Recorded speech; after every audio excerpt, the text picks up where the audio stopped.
14,000 square ફૂટનું પોતાનું આખું building આગ લાગી ગઈ. એમપી ટોક્સના 30 ડે 30 ઇન્સ્પાયરિંગ સ્ટોરીના ડે 3 માં તમારું સ્વાગત છે. માત્ર જીવનની એક નિષ્ફળતા ક્યારેય આપણી કારકિર્દી નક્કી કરતું નથી. બે મિત્રો હતા, ઘણા બધા બિઝનેસ હતા, સેટ હતા. એક દિવસ બંનેને વિચાર આવ્યો, આપણે ન્યુટ્રીલાઇન કંપનીના ડિસ્ટ્રીબ્યુટર બની જાય.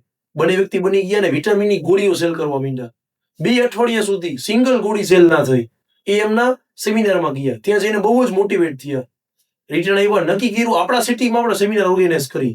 રાતનો સમય રાખ્યો, 1 to 1 બધા લોકોને મળ્યા. 200 કરતા વધારે ચેર સેટ કરી.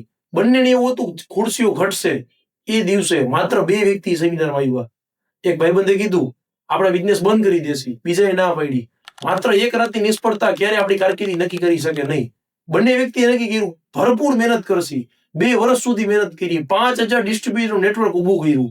1958માં ન્યુટ્રીલાઇનનું મેનેજમેન્ટ ડિસ્ટર્બ થયું. એની અસર એના સેલ્સ પર પડી. બધા ડિસ્ટ્રીબ્યુટરો ક્વિટ કરવાનું નક્કી કર્યું અને આ બંને ભાઈઓએ નક્કી કર્યું કે આપણે આપણી પોતાની કંપનીની સ્થાપના કરશી. 1960માં વર્લ્ડની સૌથી મોટી ડાયરેક્ટ સેલિંગ કંપનીની સ્થાપના થઈ.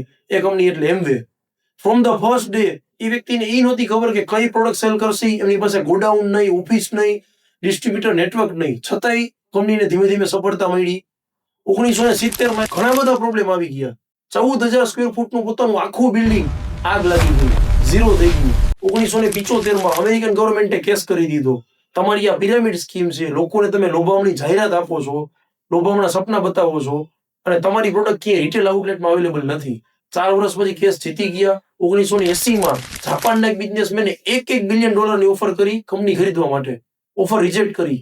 62 વર્ષની ઉંમરે એમવેના ફાઉન્ડર એટલે કે રિચ ડેવિસ અને વેન હેન્ડલ $3.5 બિલિયન સંપત્તિ હતી. 80 કરતા વધારે કન્ટ્રીમાં એમનું નેટવર્ક હતું. 30 લાખ ઇન્ડિપેન્ડન્ટ ડિસ્ટ્રીબ્યુટર હતા. મોરલ ઓફ ધ સ્ટોરી, તમારી પ્રોડક્ટમાં તો દમ હોવું જ જોઈએ, પરંતુ જો તમારી પાસે ડિસ્ટ્રીબ્યુશન નેટવર્ક બહુ જ અલગ છે તો તમે મોટી સફળતા મેળવી શકો છો. ફરી મળી આવતીકાલે નવી સ્ટોરી સાથે. જય હિન્દ.